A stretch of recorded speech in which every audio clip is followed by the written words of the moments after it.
안녕하세요. 사연에 빠지다의 DJ 민영입니다. 오늘도 두 가지 사연 준비되어 있으니 재미있게 들어주시고요. 구독과 좋아요 버튼도 꼭 눌러주세요. 그럼 오늘의 사연 바로 시작해볼게요. 안녕하세요. 저는 자영업을 업으로 삼아 하루하루 열심히 살아가고 있는 40대 여성입니다. 본인 사업장을 꾸려가시는 분이시라면 다들 아시겠지만 장사라는 게 결코 녹록지가 않은 일이죠.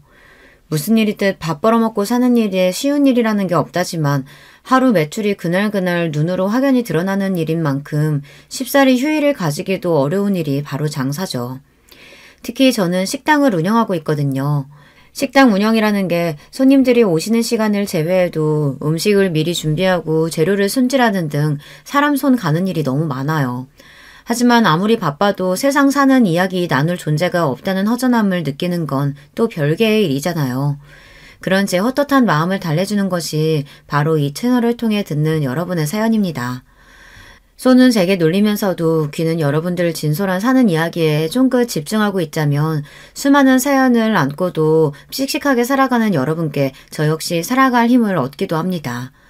지금은 식당 일도 손에 있고 이런 생활을 하는데도 제법 익숙해져서 마음의 안정을 찾았지만 사실 홀로 서기를 하는 과정이 쉽지만은 않았습니다. 여러분들 앞이니 드리는 말씀이지만 제가 처음부터 홀로 이 식당을 운영했던 건 아니었어요. 평생을 함께할 가족이자 인생의 동반자라고 여겼던 이들과 온갖 역경을 헤치고 처음 시작하게 된 게 이 식당이었어요. 하지만 가족들을 위해 제 몸이 부서져라 이랬음에도 가족이라 여겼던 그 사람들에게 저는 그만큼 소중한 존재는 아니었던 모양이에요. 우리가 왜 나가? 우리가 이 식당 이만큼 일궈낸다고 얼마나 고생을 했는데. 그럼 내가 나가는 건 이치에 맞고요. 고생을 해도 내가 더 하고 품을 들여도 내가 더 들였어. 이 뻔뻔하게 짝이 없는 인간들 같으니라고. 나한테도 당신 같은 인간들 더는 내 사람 아니니까 소란 떨지 말고 썩 나가. 가족이었던 저를 기만한 것으로도 모자라 제가 가진 유일한 삶의 터전까지 빼앗으려던 인간들이었어요. 제 거 뺏기는 꼴을 가만히 보고만 있을 사람이 세상 천지에 어디 있겠습니까? 저 역시 마찬가지였습니다. 제 모든 것을 앗아가려 했던 이들에게 그 못지않은 처절한 응징을 해주었죠. 식당 사장이 된 건 결혼을 한 이후 처음 있는 일이었으나 사실 저한테 장사가 처음은 아니었어요. 저희 친정이 그리 넉넉한 편은 아니었습니다. 공장 노동자로 생계를 꾸리시던 아버지께서는 과도한 업무로 몸이 많이 상하셔서 제가 고등학교를 졸업할 무렵에는 일을 나가시는 게 불가능한 상태였습니다. 어머니께서는 오래 앓아오신 지병으로 항상 아프셨고요. 당장 제가 나가서 생업 전선에 뛰어들지 않으면 가족들 내일 먹을 양식도 걱정해야 할 판이었습니다. 그나마 다행인 점이 있었다면 당신들 넉넉지 못한 형편을 고려하신 부모님께서 저 하나 낳고 난 다음 더는 자식을 두지 않으셨다는 점 정도였을까요? 그러니 고작 20살 나이에 시작한 제 첫 사회생활이 결국 녹록할 수 없었겠죠.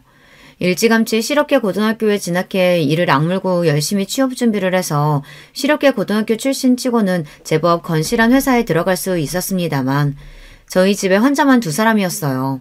김병에 효자 없다는 말이 괜히 생긴 말이 아니었습니다. 집안에 아픈 사람 하나만 있어도 평범한 집안 갓에 기우는 게 느껴질 정도라는데 저는 아픈 사람이 2이나 있잖아요. 고졸사원 초봉치고는 적지 않은 연봉을 받았음에도 불구하고 돈은 항상 부족했습니다. 그러다 보니 퇴근 시간 이후로 파트타임으로 아르바이트를 하나 더 했고 주말에도 업장 상황에 따라 하루씩 주말 알바를 했습니다. 감사했었던 건 그래도 제가 처음 취직한 회사 사장님이 마음 씀씀이가 넉넉하신 분이셨다는 겁니다. 저희 집 형편이 넉넉하지 않다는 걸 처음부터 알고 계셨던 사장님은 제게 알바 자리를 주선해 주신 분이기도 하셨어요. 다른 회사에서는 아예 투잡이 금지된 곳도 제법 있다고 알고 있었고 꼭 그렇게 명시하지 않는다 하더라도 자기 회사 일하는데 능률이 떨어질 수도 있으니 다른 일하는 걸 꺼리는 분들이 많았더라고요. 하지만 사장님께서는 자기 막내딸보다 어린 제가 어떻게든 아픈 부모님 봉양하겠다고 기를 쓰는 모습에 많이 안타까워하셨습니다. 나도 부모님이 오래 앓으시다 가셨거든. 아무리 내 부모라고 해도 아픈 사람 간병이 어디 쉬운 일도 아니고 그게 얼마나 지치는 일인진 내가 잘 알지.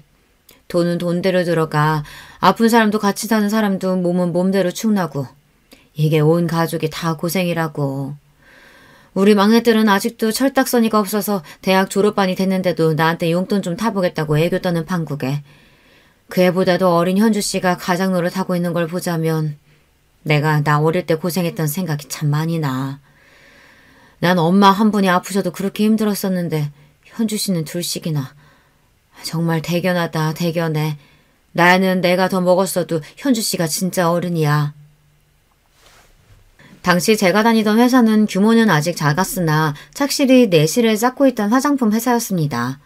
어린아이도 바를 수 있을 정도로 저자극인 기초 화장품을 주력 상품으로 내걸고 있었기에 예민한 피부를 가진 소비자들에게 입소문이 나고 있었죠.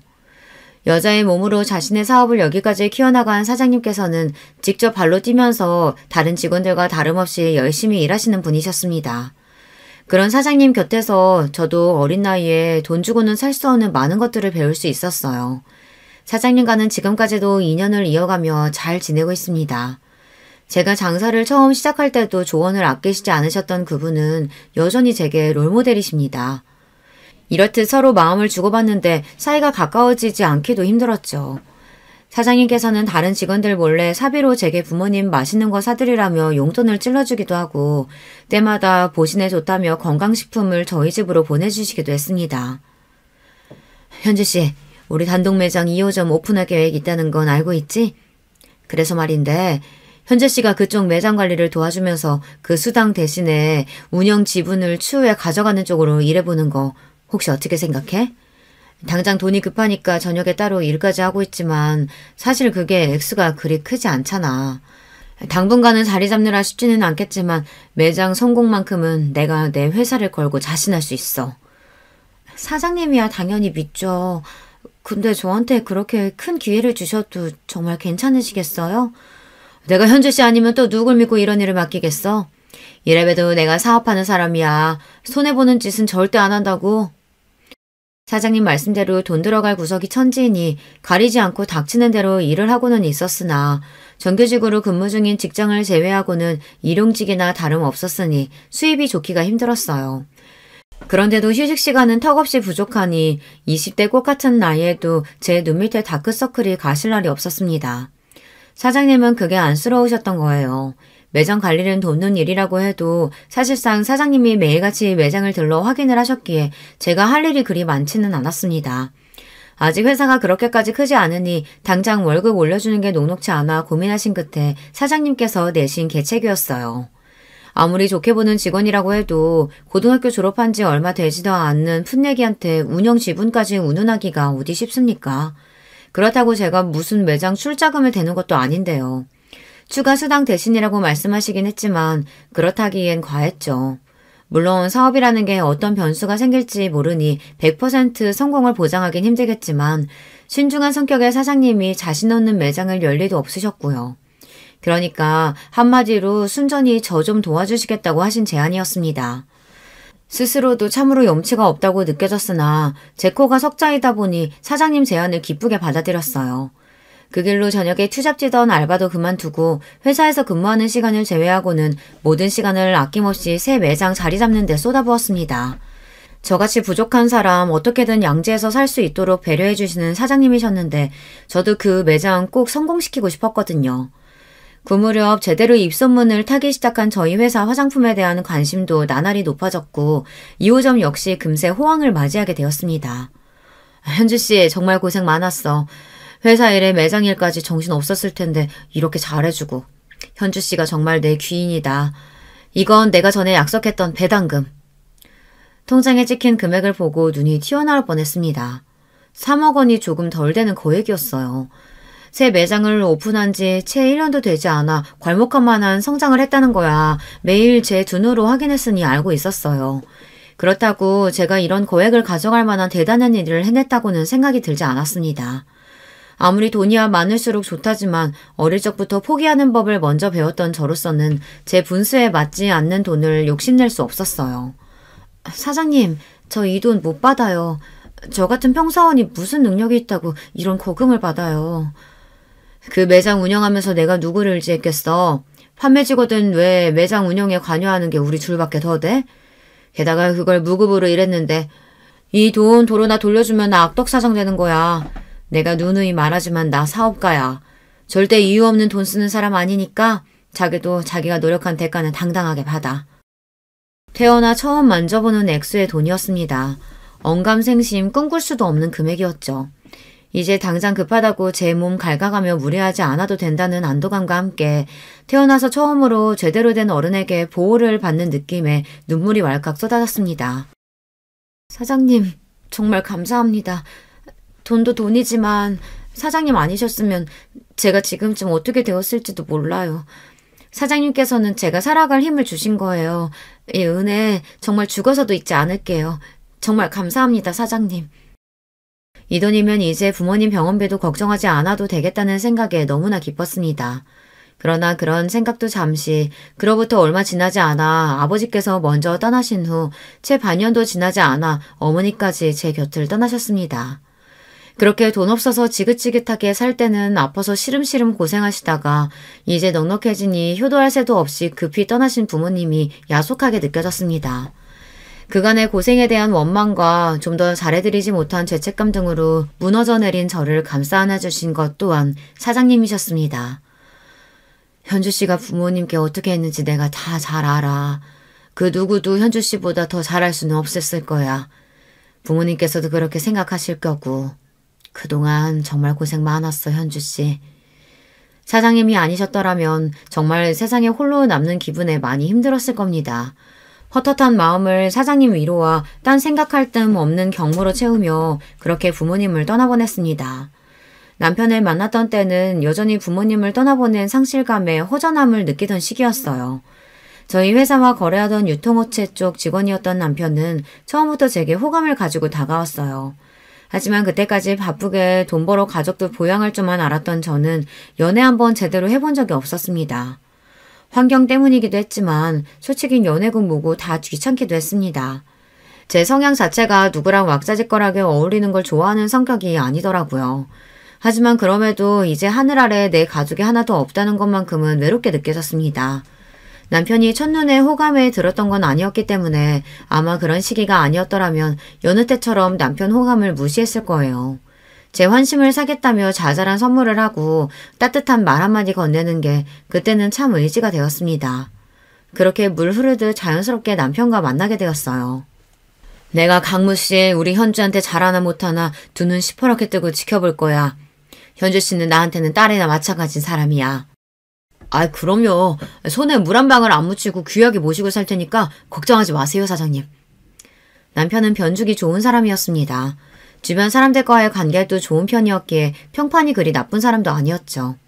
사실 남편과 연애를 시작하기 전에 사장님의 오케이 사인을 받고서야 저도 수락을 한 거였어요. 그럴 때 보면 정말 사장님이 딸내미 단속하는 엄마같이 느껴졌습니다. 사람도 사람이지만 저한테는 그것보다 더 중요한 문제가 있었어요. 워낙 부모님 투병으로 온 가족이 그 긴 시간 생고생을 했으니 가족 중 중환자가 있는지 경제적으로 문제가 있지는 않은지 하는 부분이 정말 중요했습니다. 부모님을 사랑하기는 했으나 그렇다고 그 두 분 모시는 게 힘들지 않은 건 아니었어요. 결혼해서까지 시댁에 비슷한 문제가 있어 또다시 그런 고생을 하며 살 생각은 추호도 없었습니다. 그럴 바에야 그냥 평생 혼자 살 생각이었어요. 속물적이라고 욕하실지는 모르겠으나 그렇다고 해도 어쩔 수 없죠. 저랑 비슷한 고생을 해보신 분들은 아마 공감하실 겁니다. 그 점은 남편에게도 처음부터 확실히 했습니다. 더는 그런 고생을 하고 싶지도 않고 나 역시 내 배우자 될 사람에게 그런 짐은 지우지 않을 거라고 말이죠. 남편 역시 제 사정을 듣더니 이해를 하더라고요. 결혼이 사랑만으로 되는 건 아니라는 생각에는 처음부터 동의했던 저희 두 사람이었습니다. 크기는 작지만 아버지께서 지금까지 안정적으로 사업을 하고 계시고 부모님 두 분 모두 감기 한번 크게 앓으신 걸 본 적이 없을 정도로 건강하세요. 여동생이 하나 있는데 20대 초반에 일찍 결혼해서 지금은 남편 따라 외국에서 살고 있어서 몇 년에 한번 볼까 말까 하고요. 아, 저도 건강한 편이긴 한데 혹시 필요하시면 건강검진 결과지 보여드릴까요? 다행히 이 정도면 합격선은 거뜬히 넘었습니다. 부모님 두 분 모두 노후 준비까지 다 되어 있다는 점도 마음에 들었어요. 부잣집에 시집가서 팔자 고칠 생각은 없었지만 그래도 제가 벌어먹어야 할 집에 시집가는 건 싫었거든요. 남편도 자기 일 잘해서 월급 꼬박꼬박 잘 받고 있으니 이만하면 결혼 상대로 나쁘지 않겠다고 생각했습니다. 양친 모두 안 계신다는 게 좀 마음에 걸리네. 우리 아들 장가가서 장모님 사랑도 좀 받아봤으면 했는데. 엄마는 무슨 그런 소리를. 부모님 일찍 돌아가신 게 현주 씨 잘못이야. 어린 나이에도 정성껏 부모님 모신 것만 해도 대견한 사람을. 시어머니 되실 분이 저한테 제대로 된 친정이 없다는 걸 꼬투리 잡아 걸고 넘어지셨으나 남편이 단박에 말을 끊어버렸습니다. 결혼이야 마음 맞는 사람 만나서 하면 좋고 아니어도 별 상관없다고 생각한 저와는 달리 남편은 결혼에 목숨을 걸고 있었습니다. 저한테 트집 잡아봐야 저는 영 가망이 없겠다 싶으면 정리할 생각도 있었으니 손해볼 건 어차피 당신 아들뿐이었어요.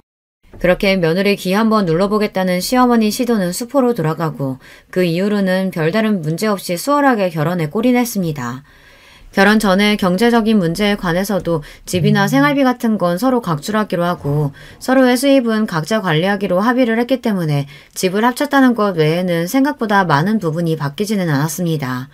결혼 전 제가 목돈을 제법 모아놓았다는 것도 굳이 남편에게 미리 밝히지는 않았어요. 저 역시 남편에게 굳이 캐묻지 않았고요. 결혼 전에 번 돈이야 온전히 본인 재산인 건데 제가 궁금해하거나 탐낼 것도 아니고요. 남편은 그렇게 생각하기보단 아픈 부모 밑에서 오래 고생한 제가 딱히 가진 돈이 있을 거라는 생각 자체를 하지 않은 것 같았습니다. 게다가 제가 차림새가 수수한 편이라 더 그렇기도 했을 거예요. 생활비 내고 각자 돈은 각자 관리하자는 말에 남편이 더 반가워했습니다. 역시 사회생활을 하는 사람이라고는가. 현주 씨가 센스가 있어. 사실 결혼하고 뭐 사소한 거 하나 쓰게 해도 서로 눈치 보고 그런 게 편치는 않잖아. 서로 필요할 때는 아끼지 않으면서 자기 건 자기가 관리하고 난 좋아. 아마 저한테 가진 재산이 꽤 되는 걸 알았는데도 남편이 저리 좋아했을까 생각해보니 저도 참 답 없는 사람을 만났다 싶네요.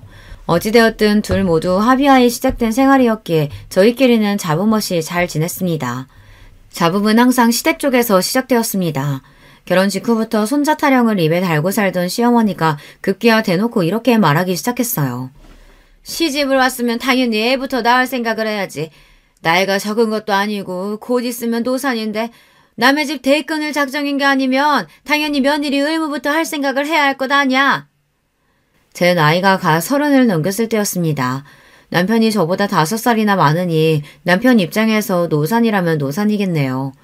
평소 같으면 시어머니가 뭐라고 하든 말든 신경도 쓰지 않지만 아이 문제에서만큼은 남편도 은근슬쩍 제 어머니 편을 들더라고요. 사실 더 늦기 전에 나도 아이 가졌으면 싶기는 하거든. 자기도 아예 자식 생각이 없는 건 아니잖아. 그런 거 같으면 더 기다릴 것도 없이 가지는 것도 좋지. 남편 말대로 제가 아예 아이 생각이 없는 건 아니었기에 저 역시 고민을 하기 시작했습니다. 하지만 회사 문제도 있고 분명 아이가 생기면 지금과는 생활이 달라져도 너무나 달라지겠죠. 아이 가진다고 나 일 쉬면 그동안 내 수입이 없을 텐데 그건 어떻게 하고? 그리고 아이 낳는다고 은근슬쩍 집에 눌러앉을 생각 없어. 최대한 빨리 회사 복직해서 일할 거야. 그럼. 설마 내가 당신 집에 들어앉힐까 봐? 그리고 내 자식 갖겠다고 하는 건데 설마 내가 당신 돈 안 벌어온다고 타박하겠어? 걱정 마. 이렇게 된 김에 당신도 좀 쉬면서 몸도 보호하고 아이 준비하는 건 어때? 당신 고등학교 졸업하고 이때까지 제대로 된 휴가 한 번도 못 갔잖아. 돌이켜 생각해보니 정말로 제대로 쉬어본 적이 없었습니다. 그래, 이제 나 일한다고 굶어 죽는 것도 아니고 남편 말 맞다나 제 새끼 가진다고 쉬는 건데 날 구박이라도 했다가는 가만 안 두면 그만이지 하는 생각이 들었습니다. 남편 모르게 쓸 수 있는 여윳돈도 제법 많았고요. 그래, 설마 내가 잠깐 쉬다 온다고 현주 씨 자리 하나 못 지켜주겠어? 이날 이때까지 그렇게 쉴 틈 없이 일했는데 이제 현주 씨도 숨 돌릴 틈이 좀 생겼네. 내가 현주 씨 시집가고 나서도 잘 지내는 건가 걱정이었는데 이렇게 마누라 쉬게 해줄 줄도 알고 잘 살아서 정말 다행이다. 휴직기 이야기를 꺼내자 흔쾌히 받아주시는 사장님 덕에 저 역시 이제 이런 여유를 부릴 수 있는 삶을 살게 된 게 흡족했습니다. 그렇게 태어나 처음으로 아무 걱정 없이 빈둥빈둥 쉬는 날을 맞이하게 되었어요. 처음 며칠은 좀 불안한 기분이 들더니 의외로 백수 생활이 저한테 잘 맞더라고요. 혼자서 조용히 그동안 해보지 못했던 것들을 하나씩 해보는 것도 제법 즐거웠고요. 마음이 편해 그런 건지 얼굴도 꽤 좋아졌습니다. 비록 제 아들 일하는 동안 팔자가 늘어진 저를 보고 심통이 난 시어머니 얼굴을 보는 건 반갑지 않았지만 말입니다. 우리 아들은 얼굴이 반쪽이 되도록 고생하는데 너는 아주 팔자가 늘어졌구나. 남편 돈으로 그렇게 놀고 먹으니 좋니? 저희는 처음부터 각자 번 돈 각자 썼어요. 제 돈 제가 쓰고 노는 거니까 아들 걱정은 안 하셔도 돼요. 자기한테는 져줄 생각이 없는 며느리 말에 또 파르르 하는 시어머니였지만 제가 뭐 틀린 말 했나요? 그러게 가는 말이 고와야 오는 말이 고운 겁니다. 회사 안 나간다고 자꾸만 불러서 귀찮게 굴려는 시어머니는 제가 시댁 자주 안 온다는 게 늘 불만이었으나 애초에 사람을 저리 대하는데 누가 좋다고 거길 가겠습니까? 자주 안 보는 게 상책이었어요. 그즘 별탈 없이 평탄하게 운영하시던 시아버지 회사에 변화의 소용돌이가 치기 시작했습니다. 어디서 무슨 말을 듣고 혹한 건지 평생 구멍가게 수준으로 운영하던 회사를 키워보겠다며 시아버지가 가진 재산 모두 끌어모아 회사 덩치를 불리고 있다는 소식을 뒤늦게 들었을 때는 염려가 되었어요. 괜히 긁어부스럼 만들까 싶었으나 정말 남편 반응은 심심했습니다. 뭐 평생 하시던 일인데 알아서 잘 하시겠지. 그리고 잘 안 되더라도 빚도 돈 있는 사람들이나 지는 거지. 애초에 뭐 가진 것도 별로 없는 아버지가 잃어봤자 얼마나 잃으시겠어. 그래도 지금 사시는 집도 있고 노후 대비도 해놓으셨고 더 늦기 전에 아버지도 해보고 싶은 일은 있으셨겠지.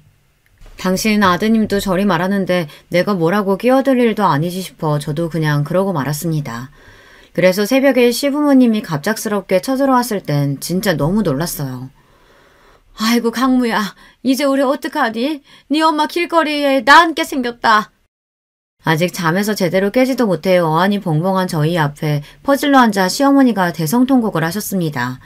이게 다 무슨 일인가 싶어 정신을 못 차리고 있는데 시아버지가 뒤쪽에서 나라 잃은 표정으로 죄인처럼 서 있는 게 눈에 들어왔어요. 난리를 치면서 그 새벽에 집이 떠나가라 울던 시모가 갑자기 당신 남편을 획 쏘아보더니 원망의 말들을 마구 퍼부어댔습니다. 그러니까 갑자기 무슨 팔자에도 없는 사업 확장이야. 다 늙어서 이날 이때까지 사업가로 큰 재미도 못 봤으면서 내 능력치가 여기까지겠거니 생각하고 있는 거나 잘 쥐고 있을 생각을 했어야지. 이제 어쩔 거야. 집이고 뭐고 다 넘어가고 그나마 가진 재산 빚잔치 하면 당장 땡천 한 푼도 없는데요. 당장 어디서 살 거냐고. 그러니까 그 무리를 해서 키워놓은 시아버지 사업이 결국에는 엎어졌다는 겁니다. 남편 말만 들었을 때는 남은 여유 자금으로 벌인 일인 줄 알았는데 시부모님이 살고 있던 집에 빚까지 좀 졌더라고요. 집은 이미 경매로 넘어간 후였어요. 두 분 가진 걸 전부 다 털어막으면 어떻게 빚은 해결할 수 있겠지만 그동안 모아둔 거 전부 박박 긁어야 겨우 수습이 가능한 수준이었습니다. 노후 자금으로 마련한 건 역시 그렇게 한순간에 날아가 버렸죠. 땡전 한 푼 남은 것 없다는 시어머니의 말은 과장이 아니었어요. 내가 정말 너희들한테 면목이 없다. 그래도 당장 일이 이렇게 되었으니 어쩌겠니? 당분간만이라도 너희들한테 신세 좀 질 수 없겠니? 자다 날벼락 맞은 기분에 기가 막혔습니다. 일단 당장 갈 곳이 없는 시부모님 내쫓을 수도 없으니 다른 방에 자리를 펴드리고 와서는 남편과 마주 앉았습니다. 오늘이야 사정이 저리 되었으니 어쩔 수 없지만 나 당신 부모님이랑 한 집에서 못 살아. 아버님이면 또 몰라도 어머님까지. 이유는 당신이 더 잘할 테고. 우리 엄마가 당신한테 한 짓이 있으니 싫은 거야 당연히 이해하지만 그렇다고 나이 드신 분들 어디 갈 데 있다고 나가시라 그래. 그래도 내가 자식인데, 어? 가뜩이나 마음에 들지도 않은 시어머니 머물 곳까지 알아봐야 한다는 생각에 머리가 지끈거렸으나 계속 그러고 앉아있는다고 무슨 수가 나는 것도 아니었습니다. 결국 내키지 않는 어투로 남편에게 말했어요. 기다려봐. 내가 좀 알아볼 테니.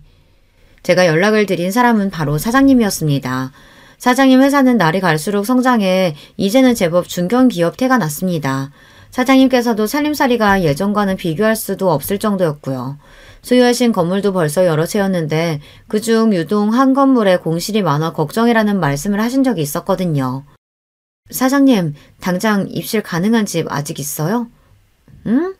집이야 있지만 현주씨 무슨 일 있어? 간략하게 자초지정을 설명하자 사장님 얼굴에 금세 걱정하는 기색이 비쳤습니다. 평생 고생만 한 제가 시집가서 좀 잘 사나 싶었는데 시댁이 저리 쫄딱 망했으니 듣는 사장님이라고 기분이 좋으실 리 없으셨겠죠. 매번 힘들 때마다 사장님 도움을 받는 게 죄송스러웠지만 당장 생각나는 분도 사장님 뿐이었습니다. 월세는 바로 마련해서 보내드릴게요.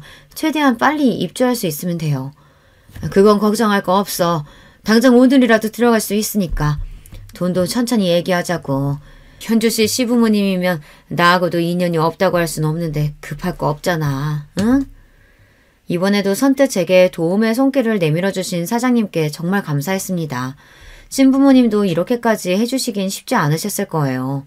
그렇게 급히 시부모님 거처 문제를 해결해 드렸습니다.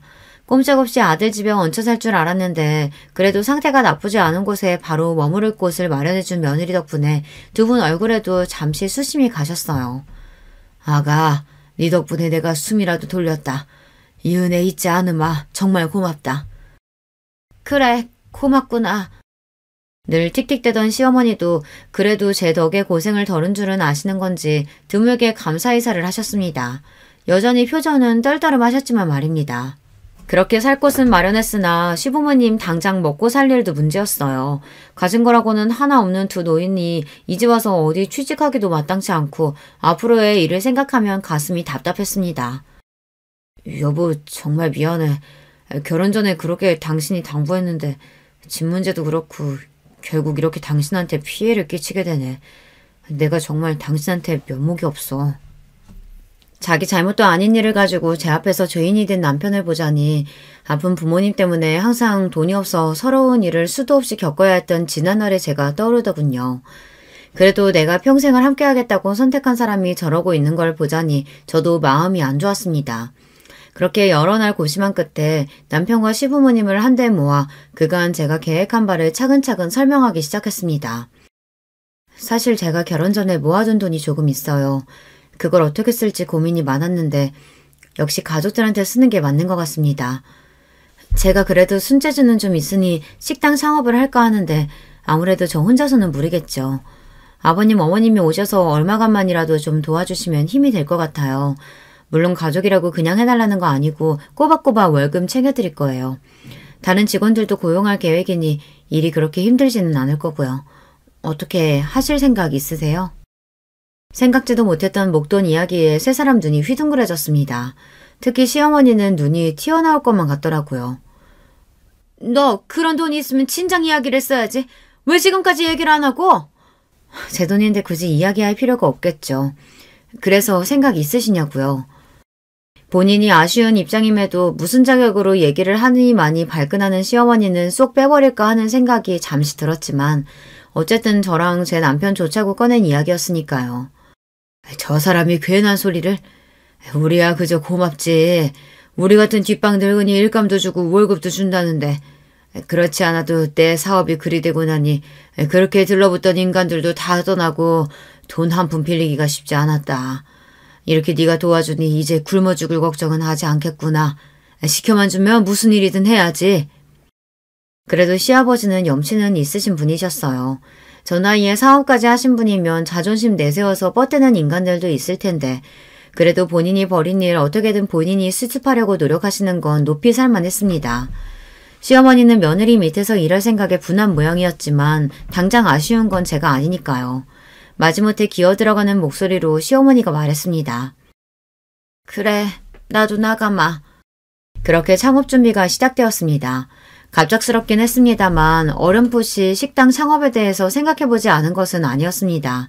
마침 임신 준비로 휴직한 상태에 시간 여유가 넘치는 상황이었으니 어떻게 여러 가지 상황이 잘 맞물린 거였죠. 어머, 식당을? 하긴 현주 씨 손이 워낙 야무져야지. 그래도 창업이라는 게 쉬운 일이 아닐 텐데 그나저나 현주 씨같이 유능한 직원이 그만두면 아쉬워서 어째? 창업을 하게 되었으니 회사 생활을 완전히 정리해야 해서 말씀드렸더니 사장님께서 많이 아쉬워하셨습니다. 그러면서도 저의 새 출발을 진심으로 축하해 주시는 사장님이었어요. 다른 그 누구보다 사장님의 지지가 큰 힘이 되었습니다. 저기 자기 여윳돈이 대체 얼마나 되는 거야? 식당 인테리어도 그렇고 돈이 한두 푼 드는 게 아닐 텐데. 나도 있는 돈 없는 돈 다 긁어모아 탈탈 털었어. 5억 조금 안 될 거야. 내 전 재산 다 쏟아부으니까 이 식당 꼭 성공해야 돼. 5억? 5억이라는 말에 금방이라도 남편이 뒤로 넘어갈 것 같더라고요. 사실 가진 돈은 5억이 좀 넘었으나 저도 마지막 믿는 구석은 있어야죠. 결혼 전에 사장님께 받았던 3억이 좀 안 되는 돈은 그동안 투자 등을 통해 그 몸집을 키워 5억이 넘는 돈으로 불어났습니다. 거기에 결혼 전까지 딱히 쓰는 것도 없이 차곡차곡 모아둔 월급까지 합치면 금액이 더욱 커졌죠. 제가 아무렴 믿는 구석도 없이 덜컥 휴직계를 썼겠습니까? 몇 년 정도는 한량처럼 놀아도 전혀 걱정할 것이 없었습니다. 비록 생각만 했던 일이 갑작스럽게 현실로 구현되긴 했지만 제가 그렇게 호락호락한 사람은 아니었어요. 식당 인테리어며 메뉴 구성이며 정신없이 바쁘게 돌아가는 와중에도 시장 조사와 어떤 고객층을 타겟으로 잡을지 철저하게 준비했습니다. 제가 제 업장을 운영해 본 적은 없어도 회사 다니면서 새 매장 운영 일은 해보지 않았겠습니까? 비록 동종업계는 아니지만 그때 사장님 하시는 걸 보면서 배운 게 결코 적지 않았습니다. 사장님 역시 자기 사업으로 바쁘신 와중에도 틈틈이 제 창업에 조언을 아끼지 않으셨습니다. 제가 아는 전문가 중에도 가장 신뢰할 수 있는 사람이 사장님이셨으니 돈 주고도 얻지 못할 귀한 말씀을 거저 얻은 거나 마찬가지였죠. 그렇게 제대로 준비한 저의 첫 식당이 문을 열었습니다. 한식 가정식을 주 메뉴로 잡아 깔끔하게 즐길 수 있는 세련된 인테리어의 식당이었어요. 사실 다루는 메뉴는 백반집에서 흔히 볼 수 있는 것들이었지만 마치 일본 가정식이나 1인 코스 요리를 먹는 것처럼 깔끔하고 세련되게 구성을 했습니다. 이건 역시 다분히 의도된 것이었어요. 요즘 젊은 층들 사이에서 이런 소박한 음식들이 유행이거든요. 그 와중에 사진 찍을 만한 예쁜 것들에 열광하는 심리를 잘 파악해서 꼭 인증창 찍기 좋은 잘 꾸며진 카페에서 든든한 한식으로 배를 채울 수 있는 식당을 만든 거죠. 이건 역시 제 아이디어에 사장님께서 살을 붙여주셨습니다. 거기에 회사 다닐 적 제 주력 업무였던 인터넷 매체를 활용한 홍보까지 더해 저희 식당은 인근에서 아주 핫한 식당으로 급부상했습니다. 덕분에 식당 일은 눈코 뜰 새 없이 바빠졌어요. 처음 시부모님께 말씀드린 대로 직원들도 넉넉하게 뽑았습니다. 비록 양념장 비율을 비롯한 음식 레시피는 저 혼자 알고 있는 영업 비밀이었으나 그 외의 업무는 직원들에게 고루 분배해 사람이 많아도 직원들이 너무 급히 서두르는 느낌이 나지 않도록 신경 썼습니다. 백반을 먹어도 귀히 대접받는 느낌이 나도록 이게 제가 철저하게 지키는 저희 식당 영업 방침이었습니다. 대접받는 걸 싫어하는 사람은 아무도 없으니 젊은 손님층은 물론 그 젊은 손님들이 자기 부모님을 모시고 대접하는 곳으로도 꽤 좋은 평가를 받았죠. 시부모님 월급을 드리려면 명분이 있어야 하니 두 분 출근하시라고 하긴 했지만 사실 그렇게 일을 시킬 생각이 있는 건 아니었어요. 특히나 시어머니의 경우 그 모난 성격으로 손님들 심기나 거스르지 않으면 다행이었기에 나와서 남을 다듬는 거나 조금 돕게 하고는 몇 시간 식당에 머물게 두지도 않았습니다. 시아버지께도 소일거리 정도나 드릴 생각이었으나 예상보다 시아버지도 다부지게 마음을 먹고 진지하게 일에 임하시더라고요. 제가 말려도 의욕적으로 온갖 일을 찾아하시고 손님들에게도 친절하셨고요. 결국 시아버지는 서빙 일을 맡게 되셨는데 은발의 신사가 친절하게 서빙하고 음식 설명을 해주는 게 제법 반응이 괜찮았습니다. 그저 용돈벌이나 할 수 있게 해드리려고 했는데 저리 열심히 해주시니 저도 기분이 나쁘지 않았죠. 여보, 요새 식당 일 때문에 정신이 하나도 없지? 아무래도 믿고 맡길 수 있는 사람이 더 있어야 하지 않겠어? 응? 아니야. 몸은 좀 힘들어도 요새 장사도 잘 되고 입소문도 타고 있고 기분이 좋아 그런가 버틸만 하네. 생각해보니 그때부터 남편은 슬슬 시동을 걸었던 것 같은데 워낙 식당 일 외에 신경을 못 쓴 제가 미처 알아차리지 못했던 것 같습니다. 식당을 연 지 1년이 좀 넘었을까. 한 유명 케이블 맛집 프로그램에 저희 식당이 등장한 이후부터는 이제 식사 시간에 웨이팅 없이는 입장이 어려울 정도로 손님이 늘어났습니다. 그야말로 초대박이 난 거죠. 여보, 내일부터는 나도 식당으로 출근할게. 당신 혼자서 이 난리 감당이 되겠어? 이럴 때 남편이 힘이 돼야지. 무슨 소리야? 당신 회사는 어쩌고? 실은 나 회사 정리했어. 내 월급 쥐꼬리만한 거 받는 거보다 당장 식당 일이 훨씬 더 급한데 여러모로 생각해봐도 그게 더 우리 부부한테 이득 아니겠어? 마누라한테 이런 방구도 없이 덜컥 회사 간다놓고 하는 소리가 아주 가관이었습니다. 제가 언제 저더러 도와달라고 했나요? 요새 취직이 얼마나 어려운데 사람 사는 일이 어찌 될 줄 알고 저렇게 경솔한 행동을 한답니까? 거기다 지금껏 자기 수입 철저히 자기 것으로 해놓고 왜 식당 일은 자기가 참여하는 게 당연한 것처럼 구는 거냐고요. 한마디 상의 없이 멋대로 결정해놓고 내 식당은 왜 제 집 지나들듯 마음대로 출근하니만이 하는 건데 당신 정말 내가 우스워? 그러고 며칠간 남편과의 냉전이 이어졌습니다. 쉽사리 화를 풀지 않는 저에게 남편이 기가 팍 죽어서는 우는 소리를 했어요. 나는 정말로 자기 생각한다고 그런 거야. 우리 부모님도 식당 나가서 일손 거두시는데 남편이 돼서 당신 고생하는 거 뻔히 알면서 가만히 있기도 그랬다고. 그리고 사표는 진작 수리됐는걸. 그러지 말고 화 풀어라. 자기야, 응? 속이 뒤집힐 지경이었지만 직장도 없는 마당에 저 인간을 놀려봐야 또 뭐 하겠습니까? 이건 남편이 아니라 왼수가 따로 없었어요. 그렇게 울며 겨자 먹기로 남편까지 식당에 출근하게 되니 이제 온 시댁 식구들이 식당에 불터서 먹고 사는 판국이었습니다. 시아버지와 열심히 일을 하신다곤 하지만 아무래도 경력 있는 다른 직원들 따라가기는 쉽지 않았죠. 게다가 월급도 다른 직원들보다 거의 배는 챙겨드리고 있었어요. 얄밉긴 하지만 시어머니 역시 마찬가지였죠. 사실상 제가 시댁 생활비를 대는 거는 다름없었습니다. 서로 짐이 되지 않는 깔끔한 결혼 생활을 하자며 결혼 전 남편과 한 약속이 무색했습니다. 예, 그래도 제가 명색이 사장 남편인데 일반 직원이랑 똑같이 대우해서 되겠어? 쟤도 뭐 믿는 구석이 있어야 좀 어깨 피고 살 거 아냐. 뭐가 예쁘다고 직장까지 때려치운 남편놈 직함까지 달아주니까 온 가족이 며느리한테부터 기생하면서 참 염치도 없다 싶었어요. 처음에는 제 눈치를 보던 남편도 잘나가는 식당 사장인 부인 덕에 직원들한테 사장님과 다름없는 대우를 받다 보니 아주 붕 떠서는 자기가 사장이라도 된 듯 굴었습니다. 당신 내 직원들한테 함부로 말 놓고 그러지 마. 나도 신경 써서 대우하는 사람들인데 왜 당신이 더 사장인 것처럼 거들먹거려? 내가 뭘 잘못했다고. 직원들 기운 좀 내라고 한 말 가지고 뭘 그렇게 예민하게 반응해. 당신 가만 보면 사장 됐다고 남편 너무 무시해. 직장 때려치웠을 때부터 서서히 남편에게서 멀어진 마음은 남편이 식당에 들어앉은 후로는 완전히 정이 떨어지는 지경까지 이르렀습니다. 이제 와서 도움을 주는 게 아니라 물 흐리는 거나 마찬가지였어요. 게다가 시어머니랑 둘이서 모자가 무슨 작당을 했는지 둘이서 쑥덕거리고 난 후에는 꼭 분란이 일어났습니다. 저 두 사람 때문에 더는 일 못하겠다는 직원까지 나오자 제가 얼마나 미안했던지 모릅니다. 어머니, 이러실 거면 더는 제 가게 나오지 마세요. 하시는 일도 없으면서 다니면서 분란만 만들고 대체 왜 그러시는 거예요? 저 망하라고 고사 지내시는 거예요? 이게 말하는 것 좀 봐. 너 혼자 잘해서 성공한 줄 알아? 식당 시작부터 고생한 시애미한테 고마운 줄도 모르고. 자기가 뭐 한 게 있다고 이제 와서 대도하는 생색이에요.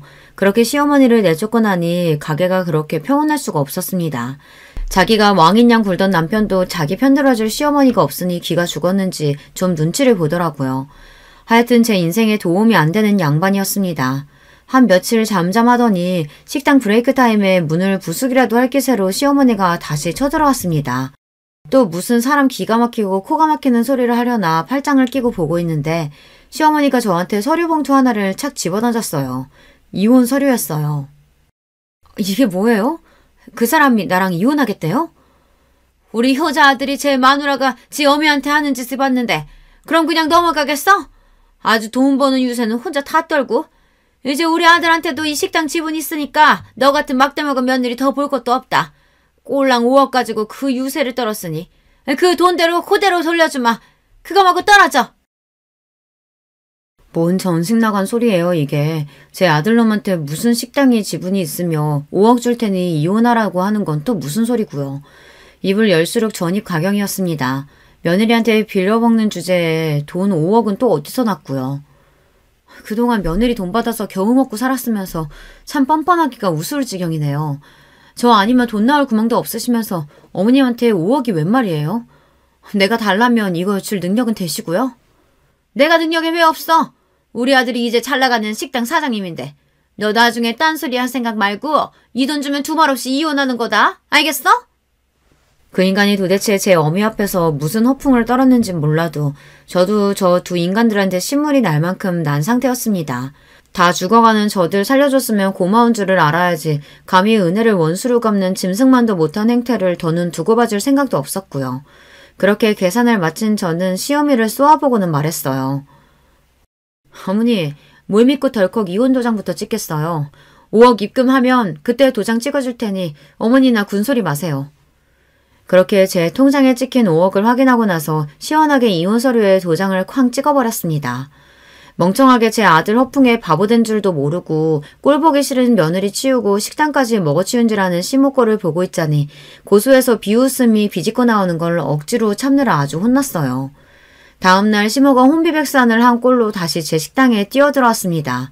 멀리서 보이는 시모 꼴을 보고는 미리 연락해둔 직원에게 손짓을 했죠. 시모는 우람한 직원의 제지에 제 식당 안으로 들어오지도 못하고 밖에서 부들부들 떨고 있었습니다. 제 딴에는 분해서 아주 죽을 지경이었을 겁니다.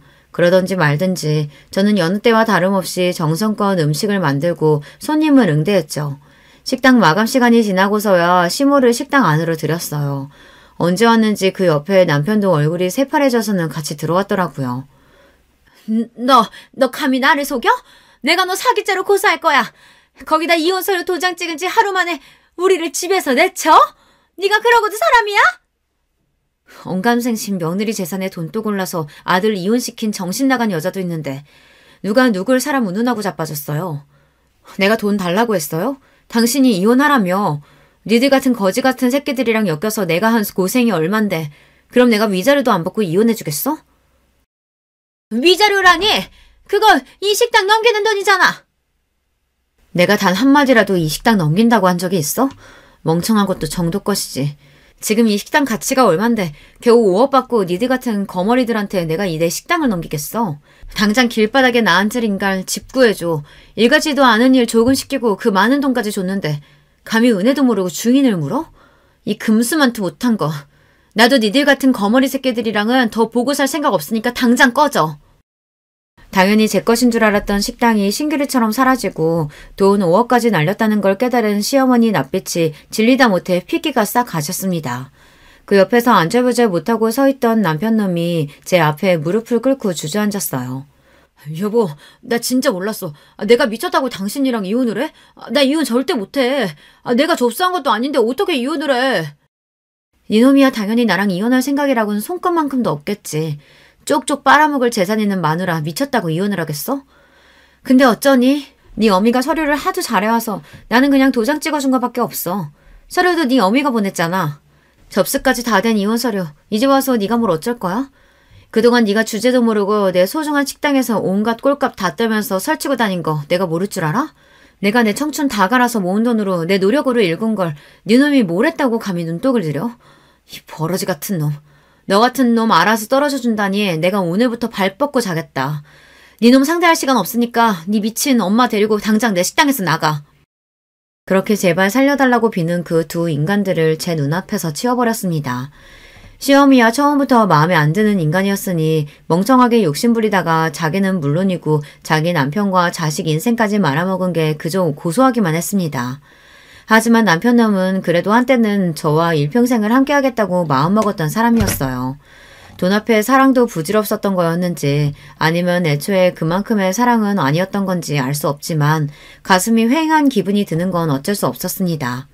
이미 서류 접수되었는데 이혼이 장난도 아니고 뒤늦게 남편이 난리쳐봤자 법원에서 받아들일 리 만무했습니다. 애초에 서류 접수가 자기 본가 쪽에서 되었는데 제가 갖다 낸 것도 아니고 뒤늦게 부린 변덕 정도로 치부되었으니 재판부 입장에서는 괘씸죄만 더해졌죠. 그렇게 결국 남편과의 인혼이 확정되었습니다. 지가 지발로 직장 때려치우고 더는 제 식당에서 나댈 일도 없고 저 아니면 믿을 구석도 없으니 직업도 없는 놈이 개털인 상태였죠. 그렇다고 자기 부모들 사정이라고 다를 바 있습니까? 그 고약한 여자가 저한테 이혼 서류를 집어던진 바로 그날 곧장 집을 내어주신 사장님께 연락을 드렸습니다. 제 기가 막힌 소식에 저보다 더 분노하시는 사장님이셨어요. 인간의 은혜를 몰라도 정도 것이지 감히 현주 씨를 그딴 식으로 배신해? 알았어. 당장 내일 그 몹쓸 여자 짐 다 빼버릴 테니까. 내가 현주 씨 가족이니까 보증금도 안 받고 계약서도 안 쓰고 받아준 거지. 미쳤다고 그런 뻔뻔한 인간들을 내 건물에 들이겠어? 걱정하지 마 현주 씨. 다음날 사정 봐줄 것도 없이 집안에 있던 짐을 싹 다 빼서 건물 밖으로 던져버린 사장님이셨어요. 이럴 때 보면 참 화끈하고 거침없는 분이세요. 친정엄마 대신 저 생각해 주신다고 그렇게 더 강경하게 나오신 거였겠죠. 그 다음에야 앞서 얘기했으니 다들 아실 겁니다. 단 하나 마음에 걸리는 게 시아버지셨는데 제가 찾기도 전에 제 아내가 폐악을 부리신 건 알고 도리어 제 앞에서 고개를 숙이셨습니다. 네가 우리한테 어떻게 했는지 뻔히 아는데 아무리 내 자식 내 부인이라지만 어떻게 편을 들겠니? 내가 너한테 미안해서 고개를 못 들겠구나. 이런 못난 인간들 때문에 고생한 거 다 있고 부디 앞으로는 좋은 일만 있었으면 싶구나. 뒤늦게 알고 힘되어주지 못해서 미안하다. 당장 가실 곳도 마땅치 않으실 테니 제가 부로 준비한 돈도 한사코 거절하셨습니다. 비록 말년에 잘못된 선택으로 가진 걸 다 날리기는 하셨으나 그래도 본인 부인이나 아들 같은 인간들에게는 아까운 분이셨어요.